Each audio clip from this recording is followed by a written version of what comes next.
I want to welcome you tonight to the third in a series of lectures that we've had this winter and spring. And all of these ideas for the lectures have come from input we've gotten from parents. And the Youth Task Force, my name is Bill Jones, I'm co-chair of the Youth Task Force.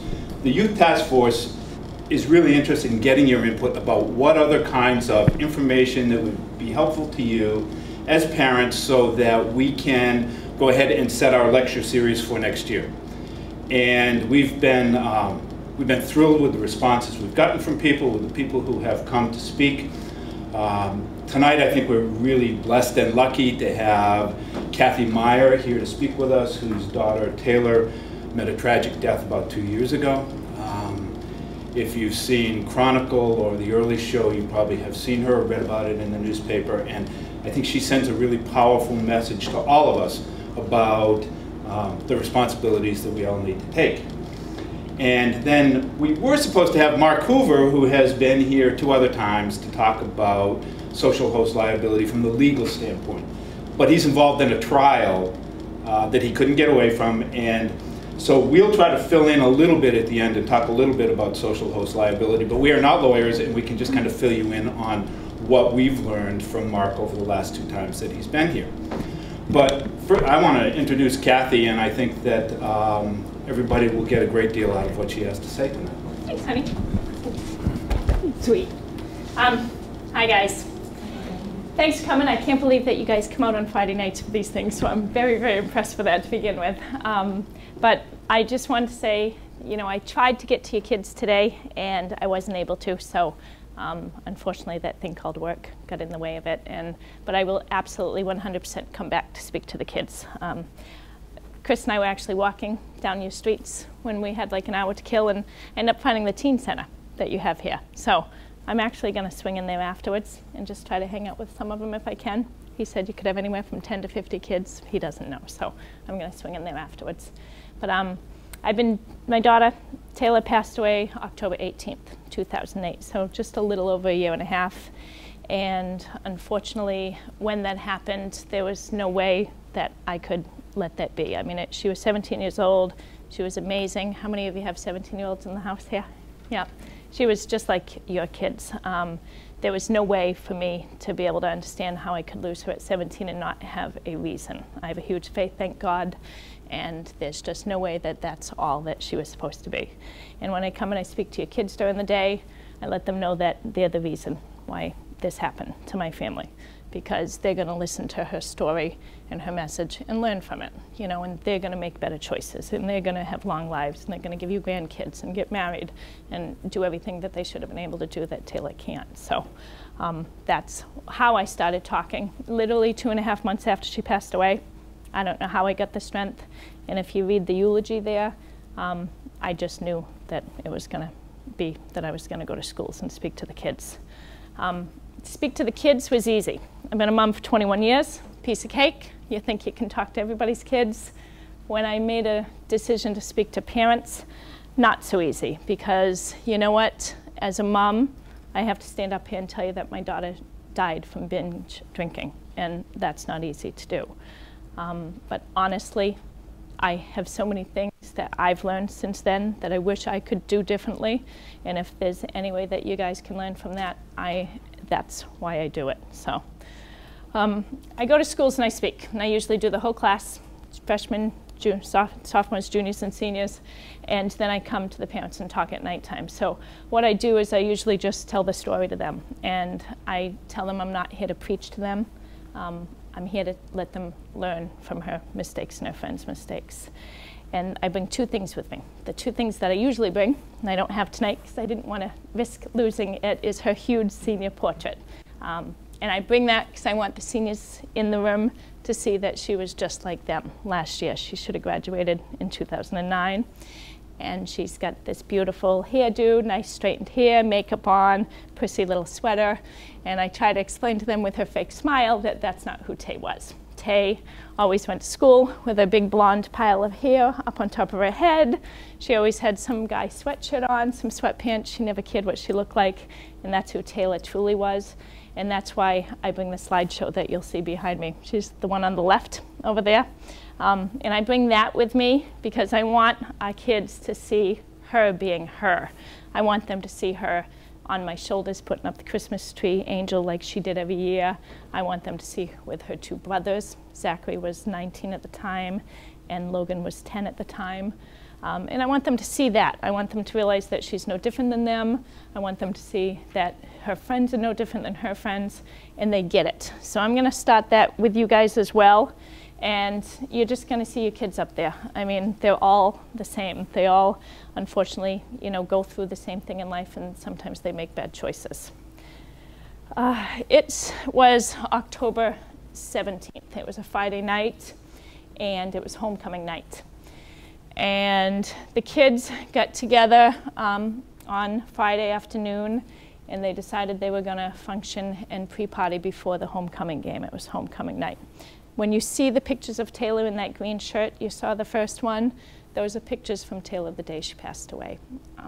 As her mom, I'm blessed to have them because most parents wouldn't have pictures of their daughter on the day that she passed away. But it was homecoming, it was Spirit Week. They were taking pictures all day. So as Tay's mom, I'm blessed to have them. But I want the kids to see that because they see her right there and they realize that they did that. They made those shirts. They made those senior t-shirts. Her shirt said "Seniors Never Fall," and the irony of that is just too much for me. The biggest thing I say to your kids when I go to talk to them during the day, first words out of my mouth is, don't picture me as Tay's mom up here.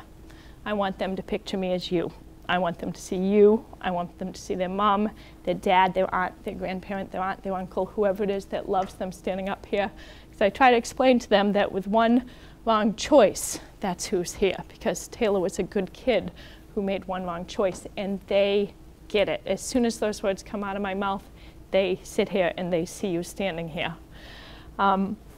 Friday night, about 4 o'clock, Tay grew up in my town. I've been there 41 years. She had been there 17 years. And she knew all her friends since she was 5. They've been hanging out since she was a little girl. And she ended up calling one of her best friends who she was supposed to sleep over, and the best friend called the best friend's brother and asked him to buy some booze. He was older, and he went out and he bought Tay and her girlfriend 2 bottles of rum. Come on in. Yeah. So they went out, and the brother went out and he bought 2 bottles of rum for the girls. And I tell your kids that because you know what? I explain to them they all have older brothers, older siblings, older relatives that they can ask that question to. And I ask them to picture what that poor boy feels like today, knowing that every single day he owns the decision that he went out and he bought the little sister some booze. And they get it, and they understand how much that kid has to wake up with that every single day. That was around 4 o'clock, and Taylor went into a friend's house in Rentham. We share a very small community. Plainville, Rentham, and Norfolk all share the same school system. So they were in Rentham to begin with at a house, and they were partying in the basement when that mom was upstairs. And after they left there, the girls went to go meet the boys like they do, and they met all the boys at another house in Norfolk. And I was told that there were 330 packs of beer sitting on the table there for the kids to drink. They drank there for a while. They went to the football game. King Philip won, very unusual. They won, and the kids still wanted to go out and be festive. And where our kids are going out drinking is in the woods. It's not about drinking and driving anymore. These kids all went in the woods, and they went to an old abandoned airport that's around in Norfolk. And where they walked was about 500 yards. I walked it on Saturday, and the kids walked 500 yards into the woods. The first 200 yards was down an old bumpy field, and then the next 200 yards was down an old abandoned airport runway that was all overgrown. And the last 100 yards that Tay took, our kids are opening up their cell phones for light. They don't bring flashlights. So she opened up her cell phone, and they walked down this pathway. And the campfire was up there. They lit it, and they partied there till about 11 o'clock, is what I was told. And at about 11, my daughter said that she was leaving because she had some stupid fight with one of her girlfriends, like they always do. Nothing major, but just girls.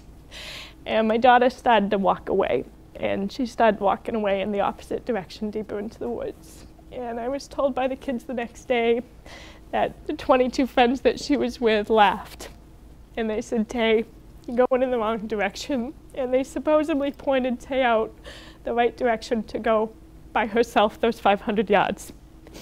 I walked it about 6 months after Taylor passed away, and Tay was found 6 months in the opposite direction, where the kids said they didn't send her. And they didn't do that because they didn't love Taylor. They did it because they were drinking, and they live with that every single day, I know, and I can't imagine Tay living with that. But that was around 11 o'clock, and the kid said she left. I thought she was sleeping over her girlfriend's house. As I said, born and raised in that community, it was common for Tay to sleep over her friend's house or her friend to sleep over our house. You assume it's a second home. And I have to sit here and tell you that the last time I talked to my daughter that night was around 7:30. She had called me from the second house. And she had called me because the kids were making a bet as to how much that kid's house was worth. And she said, "Mom, it looks like this." She described it. I told her the price, and she laughed because she was right. And I said, "Of course you are, Tay. You've been selling real estate with me for 13 years now." They hung up. I said, "I love you." She said, "I love you back." Thank God we always did that. And I tell your kids that side of the story because you know what? You never know when the last time you're going to talk to your kids. You never, ever know. And they don't know when the last time they're going to talk to you. But, you know, I didn't call her later on because I assumed she was okay. As parents, please make that phone call. You know, you always think you're being a pain. You're meddling into their lives. You know they're going to be there. Don't assume, because I assumed, and she wasn't there. It was about 9 o'clock Saturday morning, and I was painting my dining room. And I was going back and forth to Lowe's, and Tay wasn't home, and she was always home by 8:39 in the morning. She just didn't like to take showers at other people's houses. And I started calling her at 9, and her phone was off. And we know our kids don't ever let that phone die. It's their lifeline. It's always on. Left messages, 9:30, 10:30, 11:30. I start calling her friends. The friends that I get a hold of didn't know where she was. When I finally got a hold of the girl whose house Tay was supposed to sleep over, it was almost 2:30 in the afternoon. And I got a hold of her, and I said, "Honey, where's Tay?" She said, "Mom, I don't know. She didn't come here last night. She didn't sleep here, but her car was still in their driveway."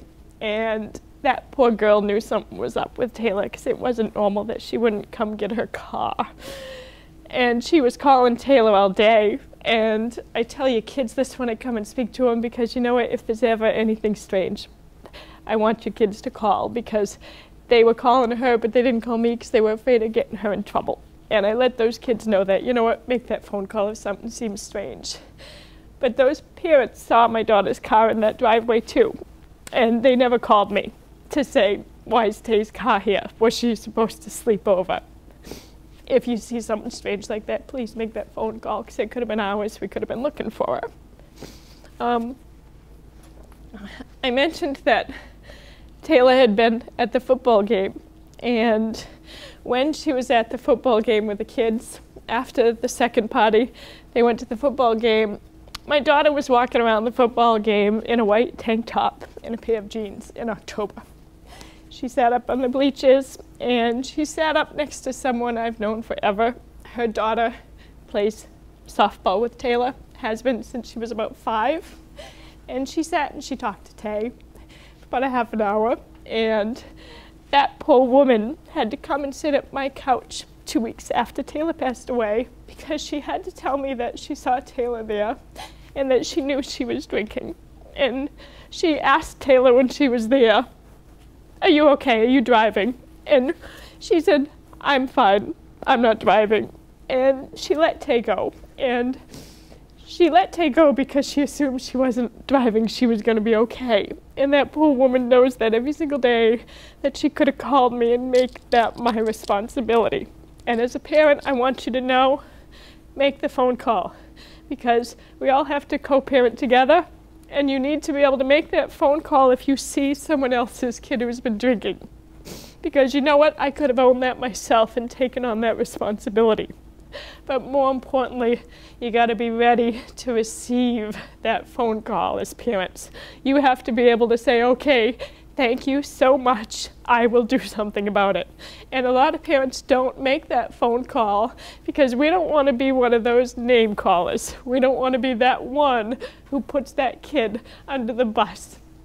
But I have a friend of mine who I've met since this, and one of her friends called her on her son. Her son was doing drugs.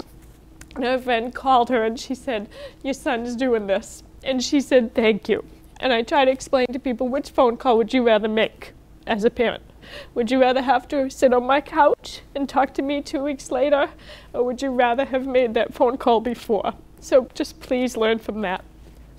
So they said it was about 2:30 when the search started. And when I come and I speak to your kids during the day, I ask them to imagine you, Saturday night, pulling in your driveway after looking for them all day and not knowing where you are and having to go home and pull in your driveway without them. They get it. Sunday morning we went back to the airport and there was over 600 people searching for Tay. It was like a scene out of a movie. There was helicopters, heat lamps, there were dogs, there were over 600 firemen, policemen, and volunteers. There was boats and scuba divers because there was a river that ran through the airport. Sunday I have to go home again because the only thing they found was her shoe. Monday morning I go back to the airport and it's about 10:30 and I'm sitting on the ground by myself praying like I've been doing for almost 3 days now. And my brother-in-law is the captain of the fire department. He walked up to me, picked me up, and he said, we found her, but she didn't make it. Now let your kids know that that's the worst words a parent can hear. You have no idea. Worst words ever. She had drowned in 2 feet of water. 2 feet. She was taller than me. She had scratches over her face, all down her arms, bruises down her legs. She had no shoes on. She had a sweatshirt and a pair of jeans in October. And she was found 100 yards away from where the kids had been partying. They say that Tay was looking at the street light on the bridge and that she was trying to fight her way to get to the bridge and get the light because she could see the street light and probably cars coming. So I have to envision Tay's last few hours. As a parent, you don't want that to be the case. As I said, 2.5 months later, I started speaking because you know what? Your kids are learning from it, and we're learning from it as parents. I ask when your kids go to school and they're all sitting next to each other when I'm talking, I ask them to imagine that the kid sitting next to them isn't here today, sitting in that seat because of a bad choice they made. Because this is all about bad choices around alcohol. And they get it. They look to the left, they look to the right, they see their friend not there. And I tell them that Taylor's class, all their senior year from October 20th on, had nobody sitting in Taylor's seat all year. I tell them I had to go to Taylor's graduation by myself, and Taylor wasn't there. I got an honorary cap and diploma. I tell them they have no idea how much we look forward to that. They have no idea how much they're loved.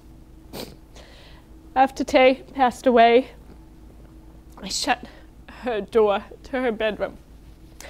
And I shut her door so I could keep the smell of Taylor in there. You don't want to do that. I ask your kids, you don't want your parents to do that.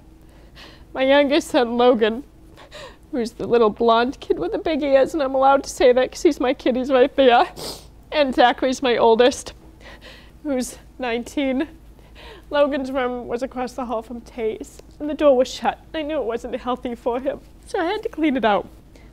And as Tay's mom, I can stand up here and tell you, we never had alcohol in my house. I don't drink ever when I was home, if ever I went out with my girlfriends to go out. No alcohol in my house. I had to clean out Taylor's room, and I found beer bottles in her trash. I don't know how my daughter was ever sitting up in her room having a beer. I had had a bachelorette party 2 weeks before this for my niece, and we didn't take and drink everything, and Taylor had taken those beers and drank them up in her room. We all usually have alcohol in our house. There's usually some sort of cabinet. And I just want you to all be very careful with what you have in your house. Because you know what? Good kids make bad choices, and don't assume they wouldn't do that. You give your kids privacy because they deserve it. But had I gone up in my daughter's room and cleaned out her trash, I would have seen that.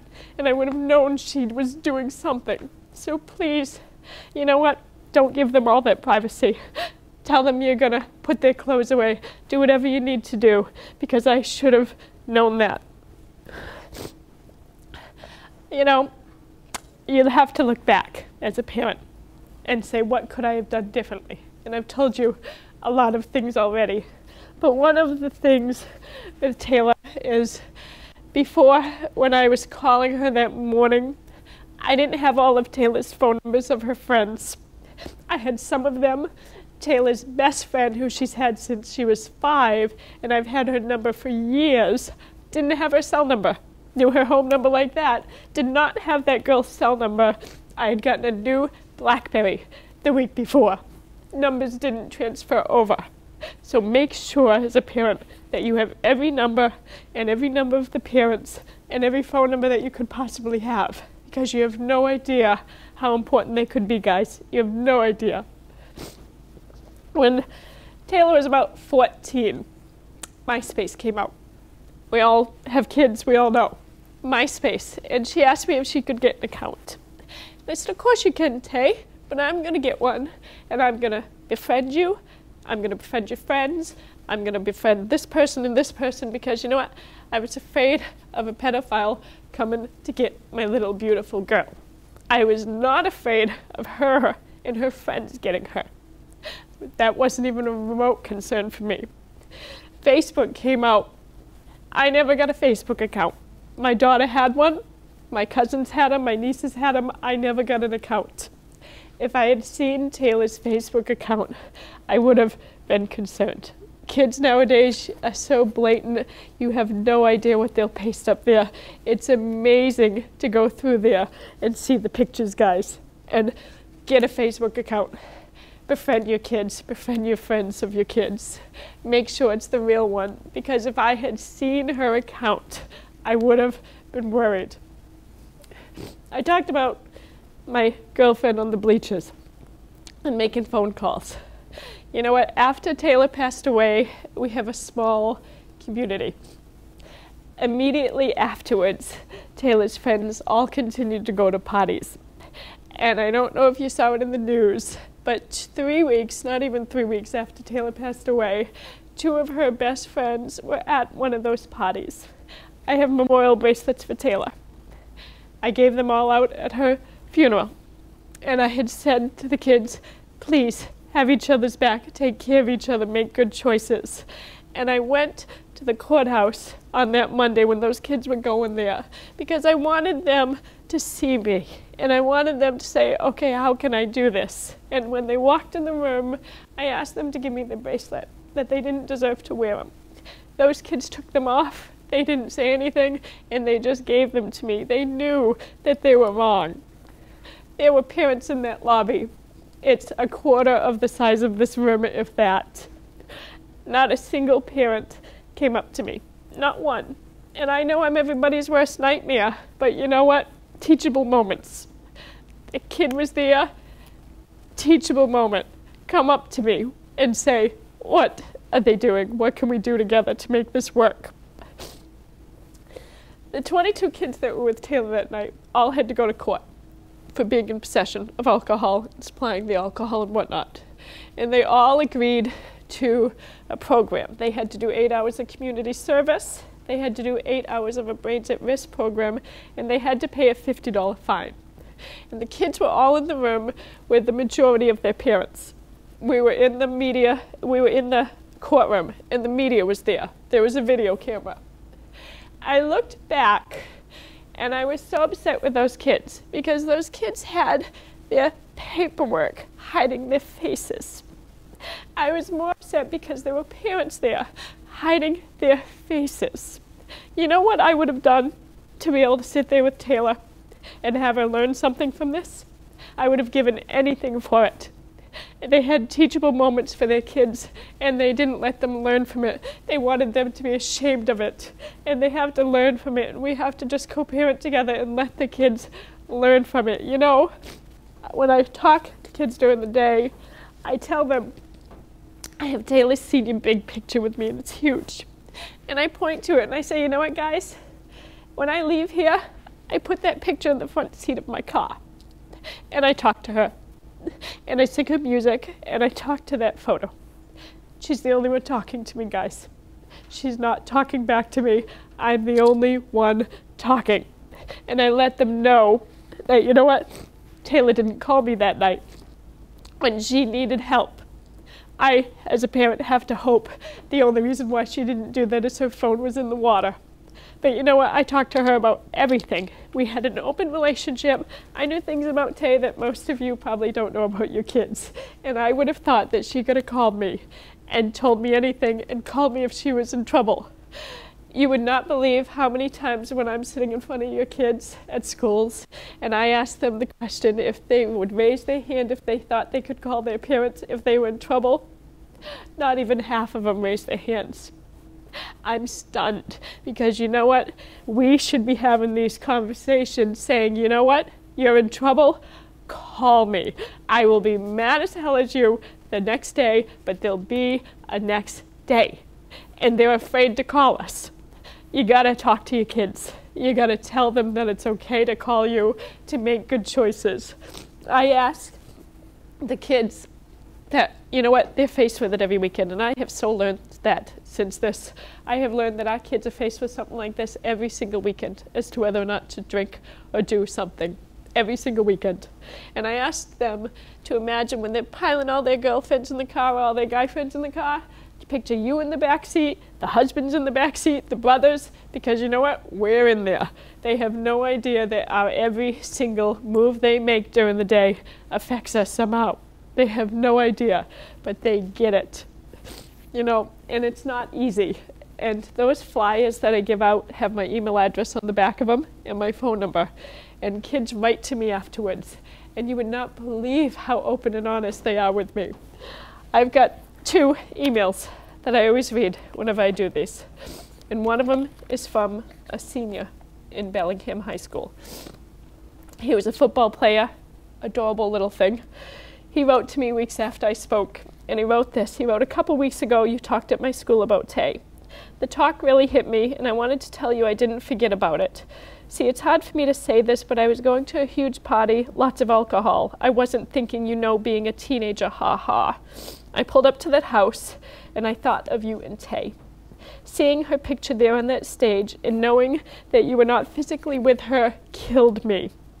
I thought of my parents being up there on that stage, and it brought me to tears. I am thought to be a man, and you know men don't cry a lot, or at least not in public with their friends. But I cried in that car, and it wasn't a couple of tears. I was sobbing. And I honestly think you could have saved my life, because I turned my car around, wasted gas money, which I don't have, ha-ha, and drove home. I don't know what would have happened if I went into that party, but all I know is I owe you a huge thank you. I get about 40 emails every single time I speak, and they are all like this. They're all telling me something they did. Their friend did this. I will never leave my friend. They are so open and so honest with me. They say they bring that flyer home, and one boy from last week said that he went upstairs, hugged his little sister, who was in a lesser grade than him, and he said when he went home that day, he was going home to his mother's work to hug his mom and tell her that he loved her. That's what our kids can do. You know, there's got to be a reason for this. She was amazing. I always say she was amazing on earth. She better be amazing from heaven. This person, when I speak to the parents, she found me on Facebook because I stupidly have an account now. She found me on Facebook and she wrote this to me, and I spoke in Walpole last year. It's a few towns away from mine. And she wrote, "I don't even know how to begin my message to you. On November 15th, 2009, my 15-year-old son James was rushed to the hospital, passed out on the side of the road with a blood alcohol level of 0.308, 3 times the driving limit. 20 minutes later, I was at his side at the hospital when his lungs began to fail and they put a tube down his throat. Attached my son to a respirator where he remained in ICU for the next 20 hours. I thank you and Taylor for helping my son. James's friends were unable to keep him walking and moving. They panicked when they were kicked out of a party and James was lying on the road, but 2 of his friends stayed with James. They took his phone and called me, and they told me later that night they stayed with my son because they remembered what you said when you spoke at Walpole High, not to leave your friend behind, to have each other's back. If it weren't for your story and how you reached these 15-year-old boys, I have no doubt my son would be dead. The boys were going to leave him for fear of getting in trouble with the police, but your story was in their heads. I want to thank you from the bottom of my heart, Kathy. I thought I was losing my son a few times that night. I am beyond grateful that he is here, and I cannot express my gratitude I have for you and Taylor's message. Please know that Taylor and her story are the reason why my son is alive today. And I can only hope this will offer you some comfort. I hope this message reaches you because I know with all my heart that if you hadn't spoke at Walpole High and made such an impact with my son's friends, that they would have left him. They told me, quote, "If it weren't for Tay's mom from Plainville, I would have left." Please know that the kids are hearing you.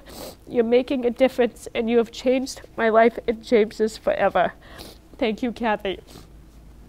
I tell your kids that they can make the difference, that they're the reason this has happened, because you know what? They can have long lives. They're with you every day.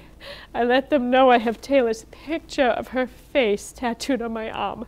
And I do this so I can see her every single day. I have to see her every single day. And I let them know that, you know what? You're there every day for them, and just let them know it. And that's all we can do, guys. You know, just take care of each other. Don't assume things, and just co-parent together because it's so important. Thank you. That's it. You know, you just got to take care of each other. And your kids are great, and they all make bad choices. And we just got to make sure they're safe. And I let them know, you know what? If they want to blame Taylor when they're out and they're faced with the decision to drink, blame Taylor. Tell your friend, you know what? Taylor wouldn't want me to.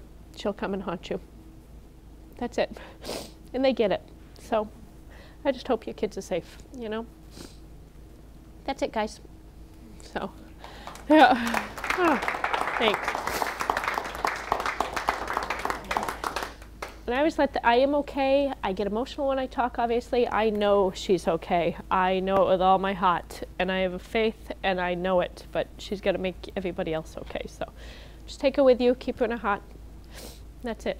And I wanted to bring you tissues, but I couldn't get to you. So, you know, it's good to cry. Makes it real, and the kids get it. And I promise that I will be back to talk to your kids if you want me to. You know? Yep. So, that's it.